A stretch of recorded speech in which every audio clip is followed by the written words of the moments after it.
Estamos en vivo. Muy buenos días para todos. Bienvenidos al Club de Revistas de los Servicios de Reumatología de la Universidad CES y la Universidad Pontificia Bolivariana. El día de hoy, como es costumbre, vamos a discutir algún artículo que sea de particular interés para los grupos de reumatología, especialmente de los servicios de capilaroscopia. El día de hoy nos acompaña el doctor Sebastián Herrera. El doctor Sebastián Herrera es médico reumatólogo, trabaja en la Clínica Las Américas, trabaja en Armédica y en su consulta particular y es miembro del grupo que realizó las recomendaciones para lupus. También nos acompaña el doctor Carlos Jaime Velázquez Franco. El doctor Carlos Jaime Velázquez es médico reumatólogo de la Clínica Universitaria Bolivariana y es el jefe del programa de reumatología de la Escuela de Ciencias de la Salud de la Universidad Pontificia Bolivariana. Nos acompañan los fellows del Servicio de Reumatología, los acompaña el fellow de materno fetal y nos acompañan diversos amigos y compañeros que siempre están con nosotros. El día de hoy la doctora Diana Varela va a ser la que va a estar encargada de la presentación. Doctora Diana, tiene usted el micrófono, bienvenida. Muchas gracias, profe. El artículo que vamos a discutir hoy es de patrón capilaroscópico en pacientes con lupus eritematoso sistémico. Entonces, pues a manera de introducción, el lupus es una enfermedad autoinmune multifactorial que produce una gran variedad de autoanticuerpos y que estos causan una reacción y una activación en la cascada del complemento. Hay varias manifestaciones clínicas del lupus, entre estas se incluye el fenómeno de Raynaud, el compromiso cutáneo, la artritis, el compromiso cardíaco, neurológico, vasculitis, hematológico, vasculitis periungular y un compromiso renal. La presencia de estos anticuerpos y de estos complejos inmunes circulantes pueden causar inflamación y daño de las células endoteliales, que esto va a llevar a una disfunción orgánica múltiple y es parte, pues, a grandes rasgos de la fisiopatología importante del lupus. El pliegue ungular es la parte que cubre la raíz de la uña que permite evaluar la microcirculación. Recientemente esto ha estado, pues, o ha llamado más la atención en los últimos estudios, dado que es un procedimiento que es no invasivo, que es reproducible, que es fácil, pues, el acceso, aunque pues en ciertas partes del mundo, aquí en Medellín tenemos el servicio de capilaroscopio de la Clínica Universitaria Bolivariana, y estos cambios microvasculares pueden ocurrir en las primeras etapas de la enfermedad. También hace parte de etapas tempranas de ciertas enfermedades que van a ayudar a una detección temprana y van a ayudar a un diagnóstico temprano para poder intervenir en el transcurso de la enfermedad. El fenómeno de Raynaud es el signo más temprano de la esclerosis sistémica.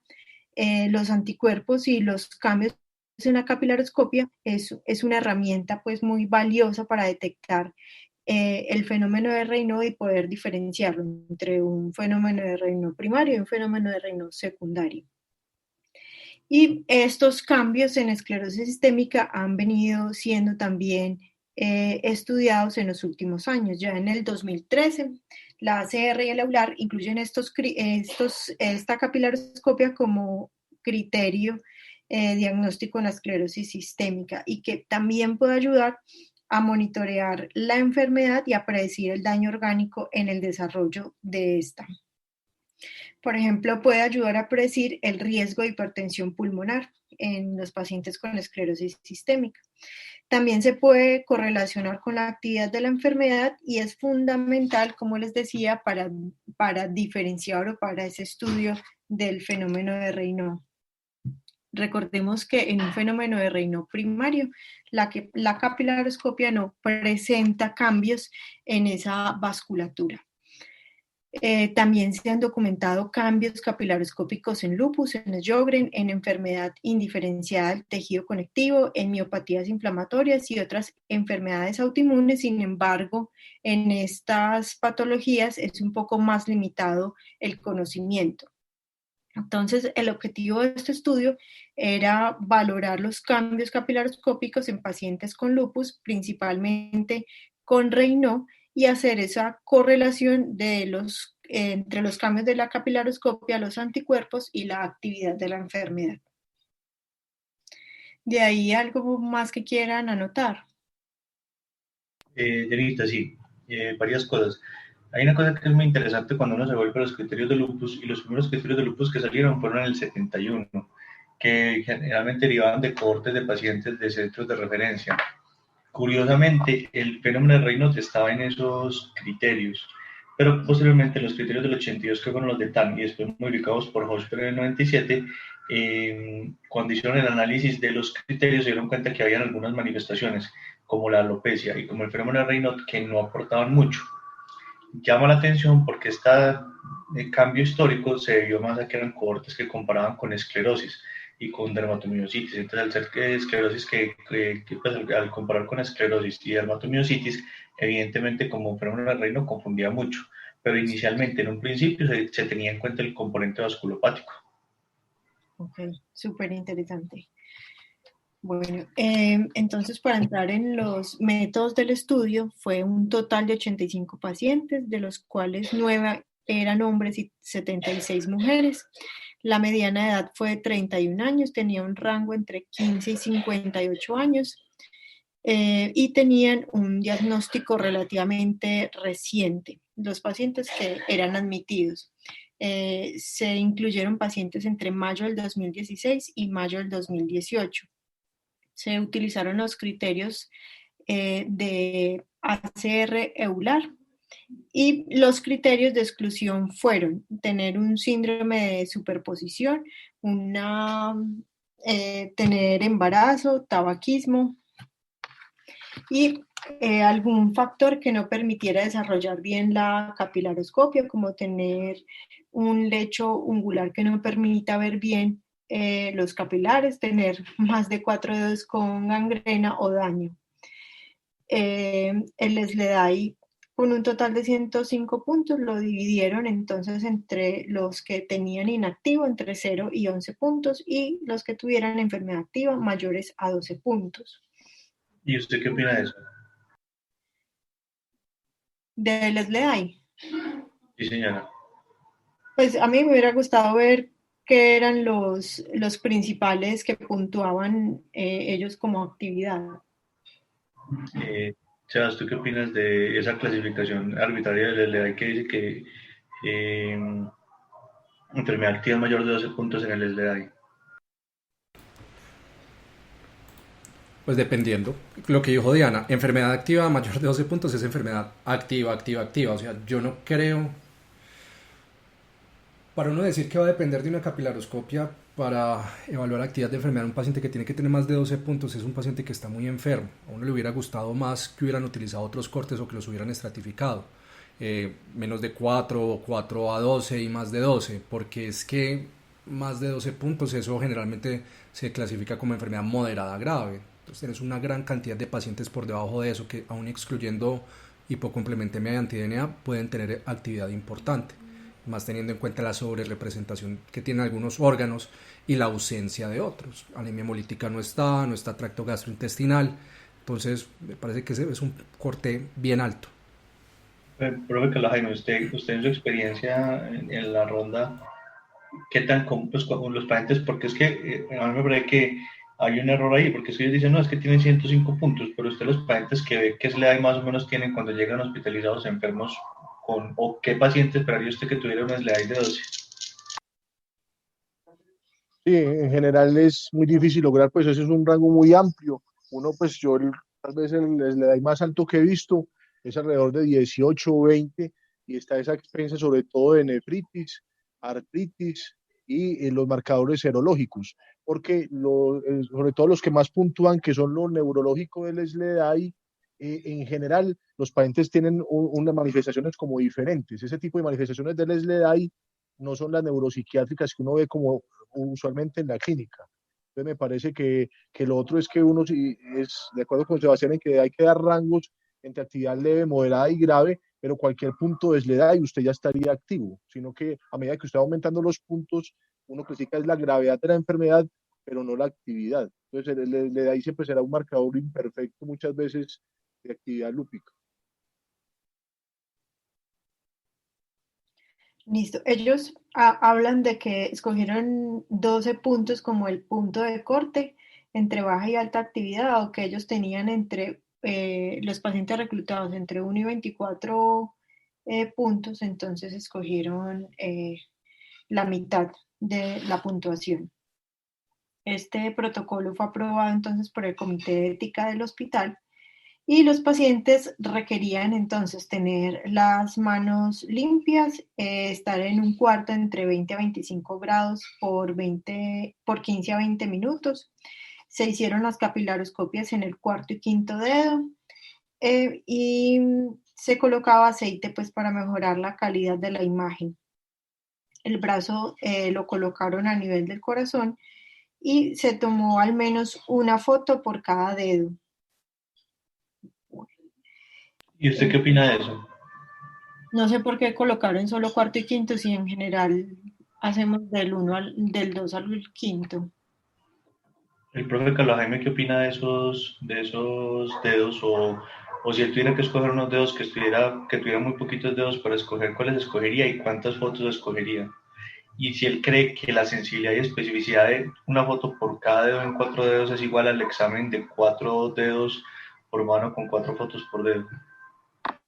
Sí, de acuerdo. Yo creo que se sale pues del estándar que hacemos, si hacemos de la biocapilaroscopia, que tiene que ser 4 fotos por dedo y que en general uno tiene que evaluar pues todos los dedos, excluyendo el pulgar de ambas manos, porque hemos encontrado pues que en el último dedo de la mano derecha, ahí está el megacapilar que estábamos buscando. Entonces, eso es importante de escoger sería el dedo medio de la mano, sería como el que en estudios recientes ha demostrado que uno puede encontrar un poco más, pero si puede mirar el dedo medio y el anular de la mano, sería pues el que daría más cambios. Pero los métodos de este estudio se salen del estándar normal de capilaroscopia. Exacto, el protocolo de Bolivariana se hace del segundo al quinto dedo con 4 fotos por cada dedo. Bueno, entonces ellos describieron la densidad capilar, el número de capilares por milímetro, el área avascular, que habla de una pérdida de más de 2 capilares consecutivos, si había presencia o no de capilares tortuosos, si había capilares dilatados entre 20 y 50 micrómetros, si habían megacapilares definidos como mayores a 50, si habían neocapilares, agregación eritrocitaria y si habían hemorragias pericapilares. Los patrones fueron definidos como normales, no específicos y patrón de escleroderma. Y de acuerdo a los criterios 2013, ACR y Euler, el patrón de escleroderma era definido con capilares dilatados, pérdida de capilar con o sin hemorragias pericapilares. Pero hay un problema que esa clasificación me queda muy duro porque dicen capilares, pues megacapilares, que es realmente lo que dicen, y nuevamente es el problema con la terminología.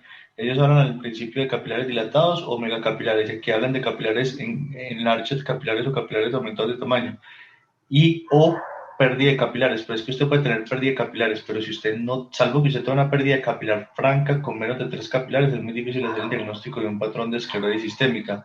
Entonces, yo creo que ahí se presta, es un poquito laxa esa definición. No sé el profe Carlos Jaime qué opine.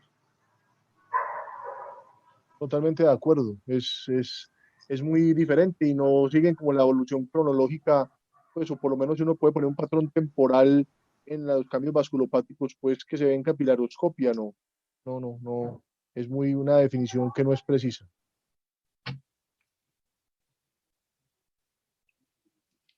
En cuanto al análisis estadístico, las variables categóricas fueron expresadas como frecuencia y porcentaje, variables cuantitativas por mediana y desviación estándar. Las comparaciones en los subgrupos se hizo por medio de chi cuadrado y los análisis se hicieron a 2 colas 0.05. Es un análisis muy descriptivo.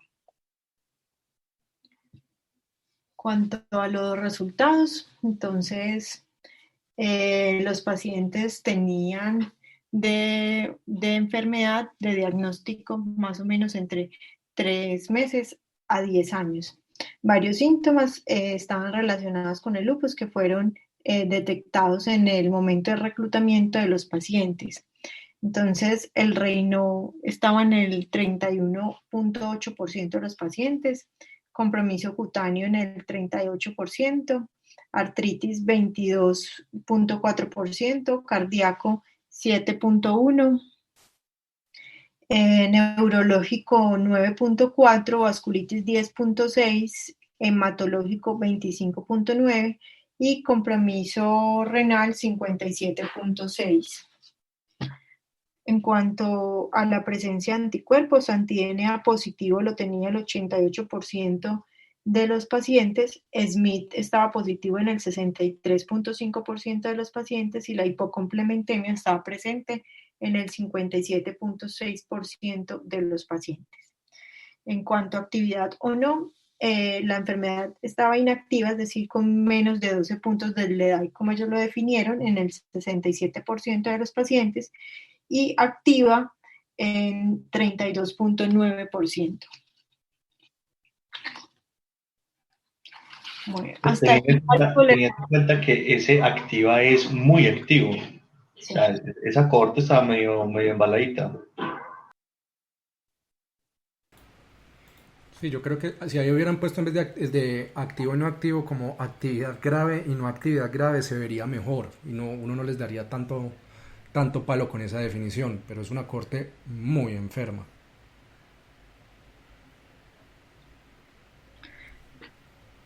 Bueno, los hallazgos de capilaroscopia, ellos encontraron patrón normal en el 15.3% de los pacientes, que esto correspondía a 13 pacientes, no específico, estaba en 64 de los 85 pacientes, que esto correspondía al 75.3%, y el patrón de escleroderma estaba presente en 8 pacientes de los 85, que eso era el 9.4%.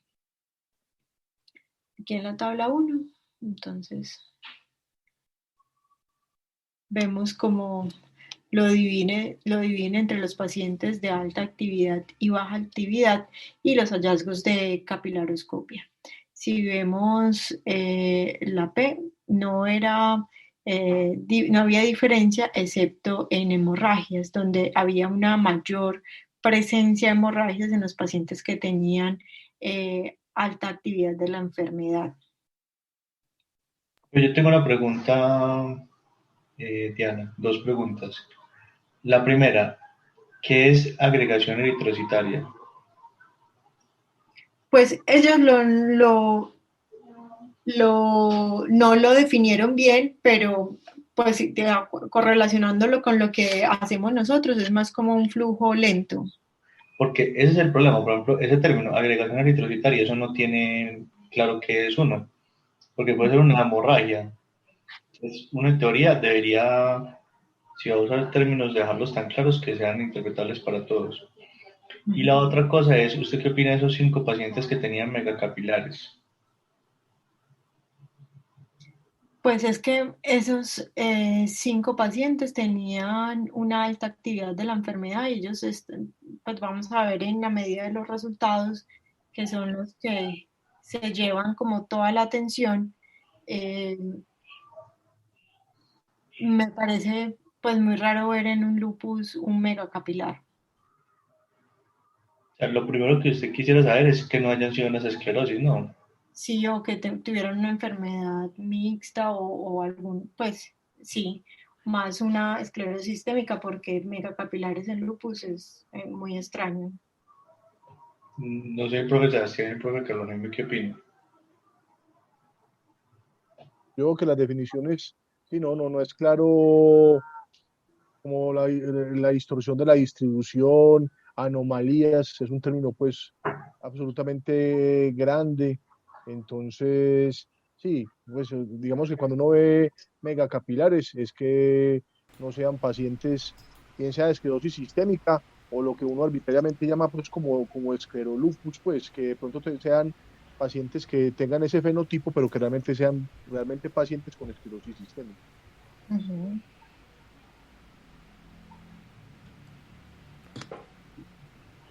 Sebas, ¿tú te ibas a decir algo? No, no, por el momento nada Ok, más que agregar. No, no es el reporte usual de capilaroscopia al que yo estoy acostumbrado de la clínica bolivariana.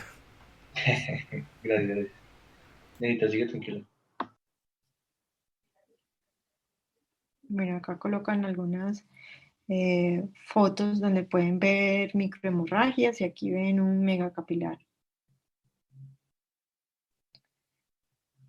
Cuando hicieron la comparación entre los pacientes que tenían fenómeno de Raynaud y los que no, tenía fenómeno de Raynaud un total de 27 pacientes y estaba ausente en 58 pacientes. Vemos que los pacientes con fenómeno de Raynaud, 5 de 27 tenían megacapilares y 3 de 58 tenían megacapilares a pesar de no tener fenómeno de Raynaud, sin una diferencia estadísticamente significativa entre estos grupos. Vemos que la prevalencia total de dilatación en los pacientes fue de 37.6%, megacapilares y zonas avasculares tenían eh, la misma distribución, un 5.9%, y hemorragias estaban presentes en el 36.5%. Cuando uno mira si había diferencia entre esos pacientes,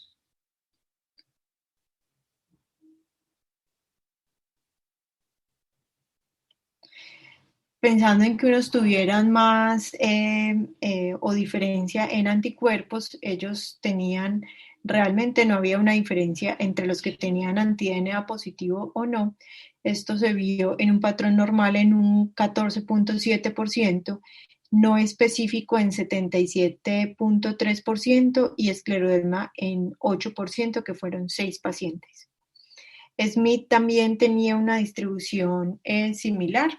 En escleroderma, pues el patrón de escleroderma estaba en el 9.26%, que eran 5 pacientes. Y en hipocomplementemia, en el patrón de escleroderma estaba en el 12.2%, que eran 6 pacientes. Entonces era el mismo número de pacientes que tenían una baja prevalencia de esos anticuerpos. No sé si eran los mismos anticuerpos o no. Pues los mismos pacientes o no, perdón. En cuanto a los pacientes que estaban activos o inactivos, entonces, como les decía, no había una diferencia estadísticamente significativa entre ellos. De los anticuerpos, ¿les llamó a ustedes algo la atención?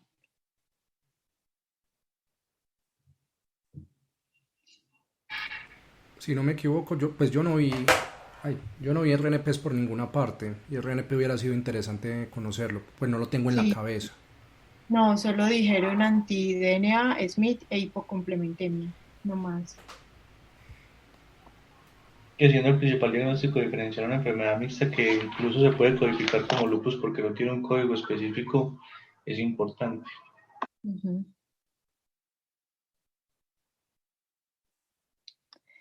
Bueno, y en cuanto, pues eso fue el total de los resultados para ellos y ya pasamos a la discusión.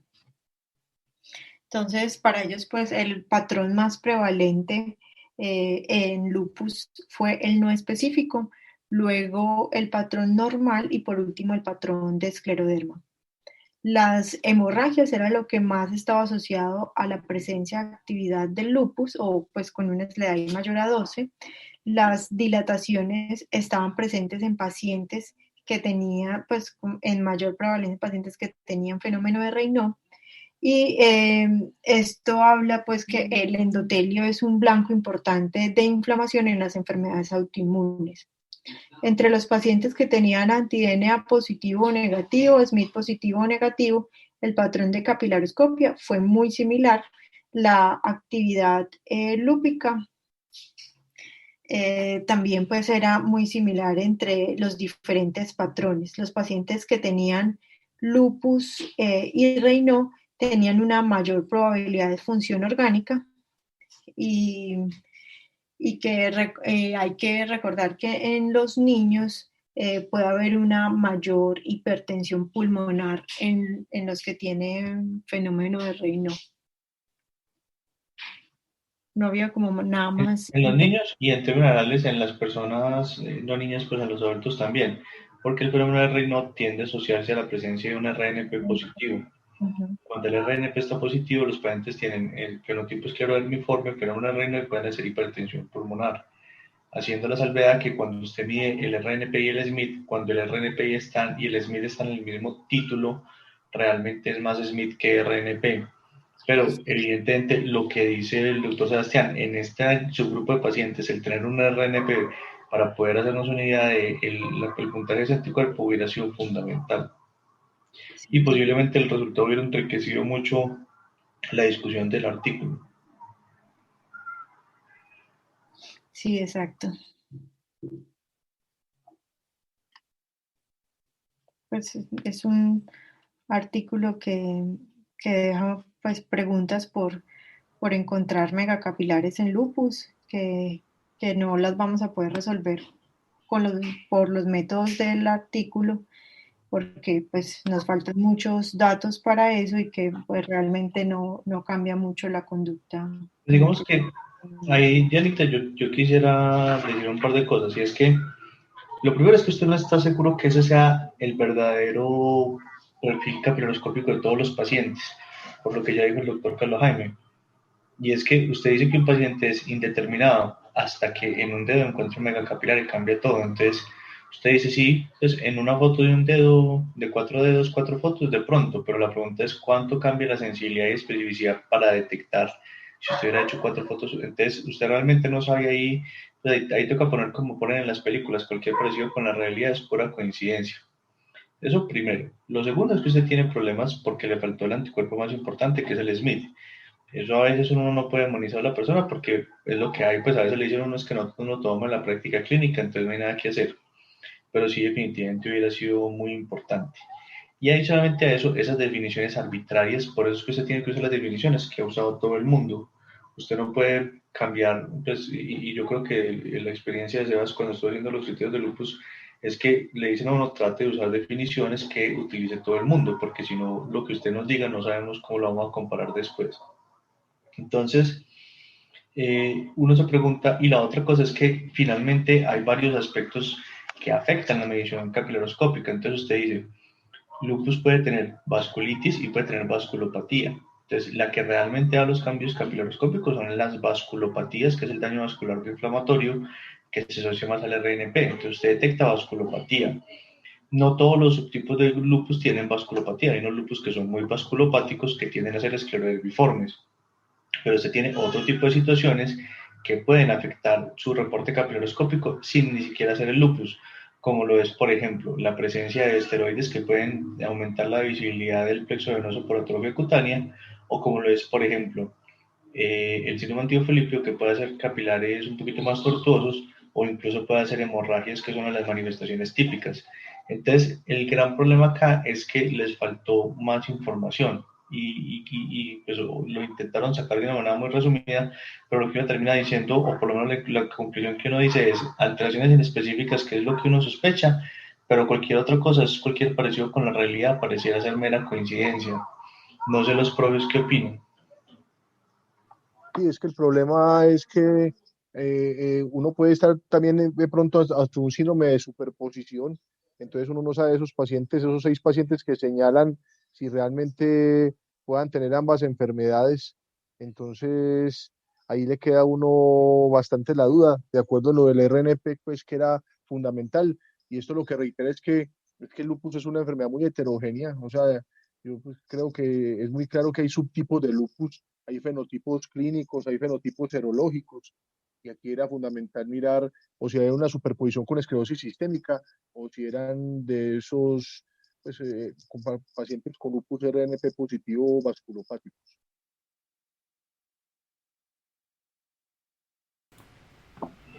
Sebas, ¿tú qué opinas?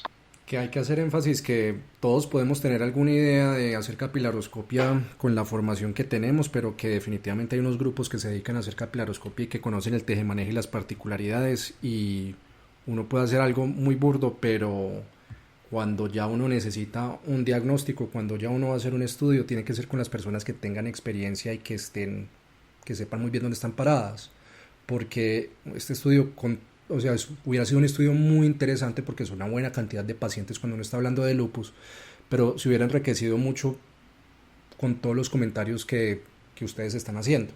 Entonces es como hacer la fuerza de esos grupos de capilaroscopia que están establecidos. Hay que aprender de ellos y sobre todo hay que saber que hay unas experticias que las personas van obteniendo que no todos las tenemos. Entonces a mí realmente no es que me aporte mucho el estudio, pero es por esos comentarios que ustedes han hecho, por esas limitaciones que tienen, que no todos los reumatólogos lo saben, porque no todos nos formamos en capilaroscopia. Yo no me formé en capilaroscopia, por eso es lo que yo digo, o sea, puede que uno esté muy mal acostumbrado porque yo ya me acostumbré a los reportes de un grupo que está establecido. Sí, eso es verdad. Yo creo que es necesario, una cosa es interpretarlo a nivel pues, usuario ocasional y otra cosa es ya cuando uno lo va a hacer completo. Nuevamente, como le digo, yo creo que uno aquí aprende de los estudios buenos y de los malos. La crítica de los estudios no se hace pues con fines destructivos, sino pues para hacer un análisis claro de cómo se debe hacer un estudio y cómo no se debe hacer para aprender de eso. Yo creo que podemos concluir ahí. El estudio pues era conciso, tenía unos datos muy puntuales. A la doctora Diana le agradecemos mucho su presentación y el esfuerzo que realizó en la preparación del artículo, al doctor Sebastián y al doctor Carlos Jaime por sus opiniones, a los asistentes por acompañarlos y yo creo que no sé si los doctores tengan algún comentario final antes de que cerremos el club. Yo creería que en lupus eritematoso sistémico está mucho por descubrir en la parte capilaroscópica. Creo que estamos lejos de tener patrones capilaroscópicos en lupus eritematoso sistémico. Creo que podemos hacer ciertas correlaciones clínicas, pero hay que tratar de homogeneizar las definiciones para uno poderse aproximar a un patrón y tratar de correlacionarlo con la actividad lúpica.